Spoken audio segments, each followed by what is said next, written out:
Luckily, there are only about 400 cases annually in the U.S. Now, the causative agent is salmonella, but it's not the same salmonella you hear us talking about all the time when we say there's a salmonella outbreak from eggs or spinach. Chicken or something, yeah. That's a salmonella that when you catch that or get that, you're going to have potentially nausea, vomiting, diarrhea, fevers. This is a particularly virulent type of salmonella called Salmonella typhi, right? And Correct. it can cause things beyond just good old-fashioned diarrhea. But it's unique because it only passes from human to human. Is that correct? Well, the mode of transmission is what they unfortunately call the fecal-oral route. So That's why you got to wash your hands. exactly. Almost 200,000 people die from this illness. There's 22 million cases worldwide. I mentioned only 400 in the U.S. I just want to quickly go through what happens. So salmonella is transmitted through the fecal-oral route. So you might eat food from someone who's been infected. When that happens, initially, you may not know anything is wrong. And you might just have some basic symptoms of GI upset, and you may not really think that, hey, this could be typhoid fever. You'll have maybe pain, fever. You're going to feel ill. But with typhoid fever, it's really what happens over time. Over the course of the next week or two, instead of getting better, you're potentially getting more and more sick. And what happens is that strain of salmonella will actually become invasive into your intestines. When that happens, in some cases, you can actually get perforation of your bowel. When that perforation occurs, bowel contents can leak into the abdominal cavity.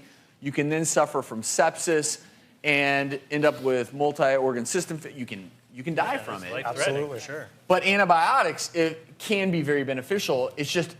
It's really tough to diagnose.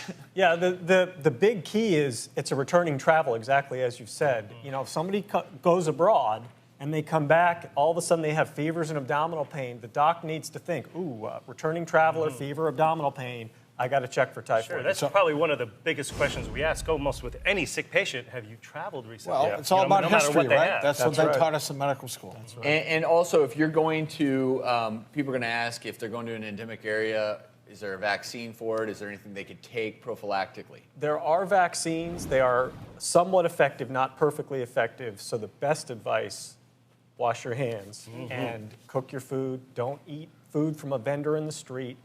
If you can't peel it or cook it, or wash it, you shouldn't be eating it overseas. So luckily, there's only been one reported case at Purdue, and we received a statement from Jean Norberg. She's the Director of Public Information at Purdue University.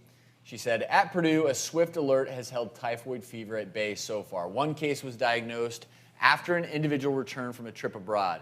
The community was immediately alerted. There have been no other cases since the February 5th announcement. And this, my friends, is a classic example of when something like this occurs, immediate action rather than reaction is what saves a lot of people a lot of potential trouble, because since it's fecal oral, that would mean that if these measures weren't taken, if one other person got it and then potentially two other people get it, that's how it gets transmitted. So Multiplies. if there is a typhoid fever outbreak, Purdue University did exactly the right thing. They notified the public, and luckily there's been only one case.